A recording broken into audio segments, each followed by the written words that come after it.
La particularidad que tiene, que es justamente lo que decían recién, es que las horas que faltan, es que además de hacer el día el 18 de mayo, que es el día donde el censista va a ir puerta por puerta, en esta oportunidad vamos a permitir que la gente haga el autocenso, haga el censo digital, entre en una página web del INDEC, donde va a poder responder anticipadamente.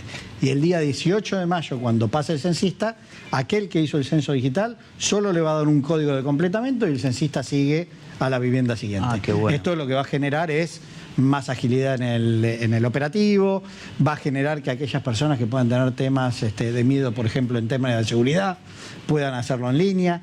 Es importante, y lo uno a la nota que estaban teniendo antes, no se va a pedir ningún dato por WhatsApp. Hay solo un lugar donde la gente va a poder completar el censo digital, que es en la página oficial del censo, que es censo.gov.ar, que eso lo va a hacer desde el 16 de marzo hasta el 18 de mayo. Y el 18 de mayo es el día que pasa el censista y te ponen la calcomanía. Perfecto, ahí está. Está buena la explicación, está bueno la posibilidad digital de avanzar, ¿no? Es como dar el primer paso. Bueno, al momento de ingresar, ¿con qué se va a encontrar uno? ¿Cuáles son las preguntas? ¿Qué es lo que uno debe responder? A ver, tanto el cuestionario digital como el cuestionario papel, que para el que decida no hacer el digital y lo haga en papel, es exactamente el mismo cuestionario. La diferencia es cómo uno accede. En el caso del digital, lo que primero que hacemos es validamos que la persona que esté completando sea una persona mayor de edad, que en realidad mayor de 14, que es lo que pide el censo. Pedimos la dirección por la vivienda que está respondiendo. Acuérdense que se contesta por la vivienda y por todas las personas que habitan en ese hogar. O sea, una persona entra por el hogar y por todas las personas que habitan. Para validar la identidad se pide el documento, la fecha de nacimiento y el sexo. Con eso se valida que es una persona. Esos datos no quedan registrados en ningún lado, no se cruzan con ninguna información, simplemente es para validar y ahí empieza el cuestionario. Primero identifica la vivienda y después empiezan las preguntas sobre el hogar, sobre los tipos de materiales, sobre los accesos a servicios y después vamos a toda la parte de población, que se ve la parte de educación, la parte de acceso a la salud, si tiene uno o no acceso a jubilaciones, pensiones, trabajo también, la parte de trabajo, obras sociales, social. Toda esa información es la que se pide justamente en el censo. Es una información muy estructural que nos muestra efectivamente cómo estábamos, quiénes somos, de dónde venimos. Digo, es información muy de base para la toma de decisión después, ¿no? De políticas públicas o mismo del ámbito privado. ¿61 preguntas son? Son 61 preguntas. Bien. Le quería preguntar a Rosario dos preguntas que tienen que ver con las estadísticas. Pienso, ¿cómo se maneja el margen de error en función de aquella persona que no hace el censo digital y que el día que pase el censista no hay nadie en la casa? Porque puede ocurrir. ¿Cómo se maneja ese margen, digo, en las estadísticas generales? En realidad, para el censo va a haber una semana de recuperación posterior, digamos, al día del censo del barrido territorial, del 18 de mayo. Entonces, de alguna manera, si por algún motivo no pudo hacer el censo digital a partir del 16 de marzo, durante 2 meses, o sea, hay una gran cantidad de tiempo suficiente como para que uno pueda tomar contacto y empezar a ingresar los datos. Si no tuvo esa oportunidad y tampoco en el momento en que pasó el censista, bueno, hay una semana de recuperación, de supervisión, en donde va a tener seguramente la oportunidad de ser censado. Rosario, le pregunto específicamente por Entre Ríos. Tenemos más o menos, de acuerdo a los últimos censos, 1,5 millones. Pienso en el padrón electoral, que es 1.200.000 en la provincia. Entre Ríos, Paraná, capital, siempre se ha hablado en los últimos tiempos de 300.000, 350.000 habitantes. ¿Tienen alguna proyección ustedes estimada, teniendo en cuenta desde cuándo no se hace el censo? 2010. 2010. 27 de octubre de 2010, o sea, fue el último censo. Pasó mucho tiempo. ¿Tienen alguna proyección estimada, por ejemplo, de nuestro territorio? Hay proyecciones que se hacen al 2022, acá tengo el número exacto, nos da 1.410.000 aproximadamente. Eso lo tengo diferenciado por mujeres y varones. Mujeres un poco más arriba, 717.489 sería, y varones 693.419. Esas son proyecciones, ¿sí? Obviamente el dato el recuento, el contar la población es en el momento del censo, ¿sí? Así que de esa manera vamos a tener el dato exacto. Pensemos que los censos sirven para hacer una proyección a lo largo del tiempo. A medida que uno se va alejando de la fecha donde hizo la foto exacta, que es el día del censo, los errores, como vos decías, de estimación suelen aparecer. Por eso es tan importante poder hacer los censos. Ya venimos con demora, producto de la pandemia, y ahora, por suerte, ya pudimos ponerle fecha y es importante que lo llevemos adelante.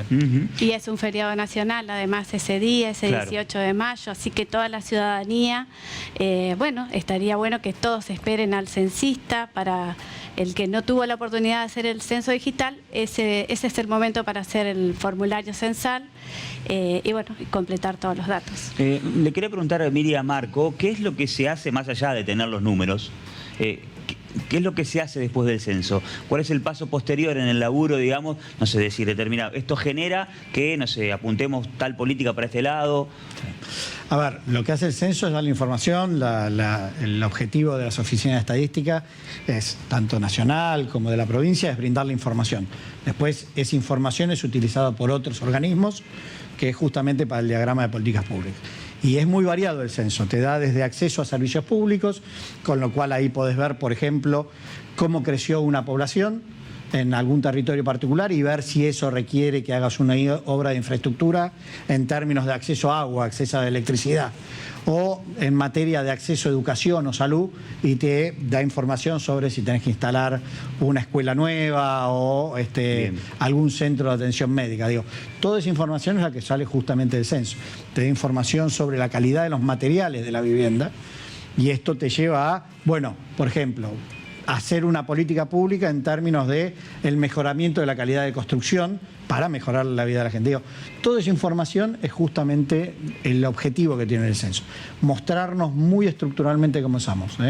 Eso en términos de los accesos más comunes. Pero también te permite el reconocimiento cultural que tenemos en la Argentina. Digo, ¿de dónde venimos? ¿Cuáles somos? ¿Cuáles son nuestras raíces?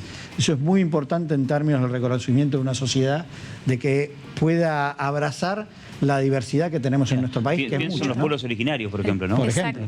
Claro. Bueno, Entre Ríos también tiene y también la accesibilidad. Ese es un tema, más allá de lo que decíamos, la posibilidad del censo digital. También Entre Ríos por allí. ¿Sabe por qué le pregunto? Porque me decían de producción, Mili, que hay voluntarios preguntando cómo pueden anotarse, ¿no? Claro, porque uno tenía un tiempo estimado que se precisó para que la gente pueda anotarse como voluntarios censistas. Sí. Eso está abierto todavía, ¿no? Porque están preguntando mucho a nuestro WhatsApp del canal. Hubo, justamente la semana pasada salió una noticia, digamos, se hizo como una primera captación de registros. Es más, yo en la Dirección de Estadísticas y Censo tengo más de 5.000.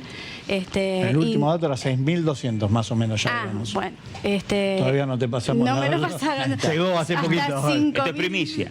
Primicia, Que sí. 5.100 y pico era mi número hasta, bueno, ayer. Pero bueno, ese registro es la primera etapa, ¿sí? De censistas voluntarios. Luego vendrá el proceso de analizar esta base de datos, de ver los criterios de selección y a partir de que digamos que la estructura censal siempre va de la mano del cuerpo docente, ¿no?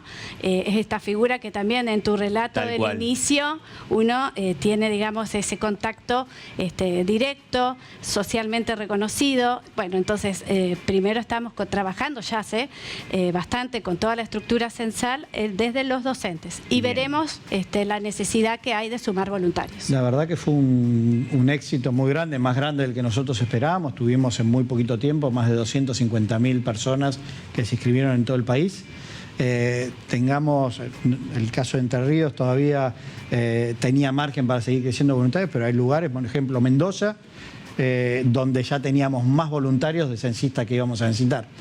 Y no es lo mismo tener muchos voluntarios, por ejemplo, en Paraná, que en Concordia, porque Claro. nosotros tenemos que repartir en todo el territorio. Por eso Exacto. tuvimos que cerrarlo analizarlo, como bien decía Rosario, y ver si más adelante, más cercano a abril, lo tenemos que volver a abrir para convocar a Exacto. nuevos censistas. Ah, perfecto. Vale la aclaración para aquellos que estaban preguntando con intenciones incluso de volver a anotarse, ¿no? Perdón, de Claro. poder anotarse. De poder anotarse. Exactamente. Sí, Meli. No, dos preguntas Dale. específicas de lo que va a suceder ese día. ¿El censo solamente se realiza dentro de la ciudad o incluye también a viviendas rurales? Y por otro lado mencionaban que una persona responde por el grupo familiar. Pensemos en Paraná, en nuestra ciudad. Hay muchos estudiantes que de lunes a viernes viven en Paraná, pero que los fines de semana se van. Correcto. Lo mismo con trabajadores. Ujú. Sí. A ver, es interesante las dos preguntas. Se hace en todo el territorio. El objetivo de un censo es llegar hasta el lugar más escondido de nuestro país.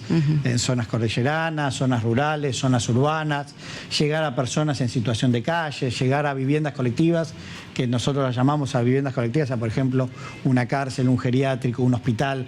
El censo tiene la particularidad de llegar absolutamente a todos y cada una de las personas que habitan el país.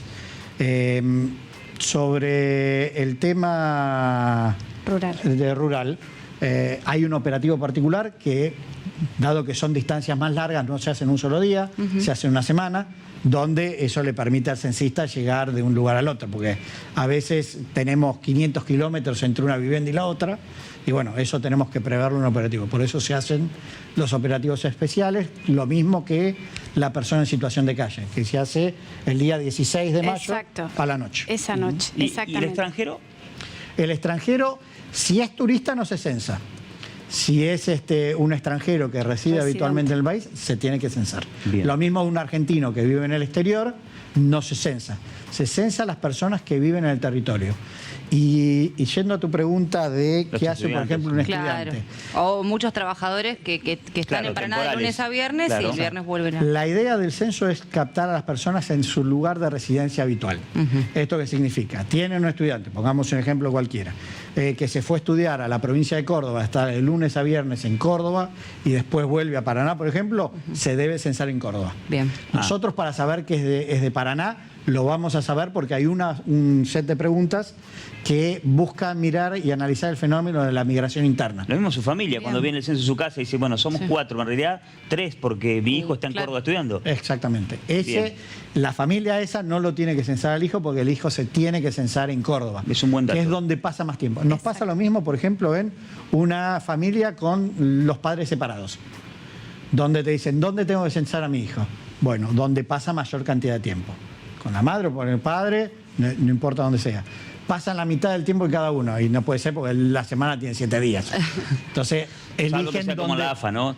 Salieron Que, 38 claro, estudiantes. bueno, en ese caso se censa donde pasan generalmente Bien. los días miércoles que se me.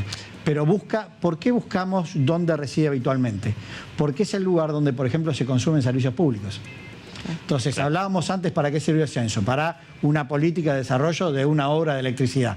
Yo tengo que saber que ahí yo tengo más cantidad de gente demandando ese servicio.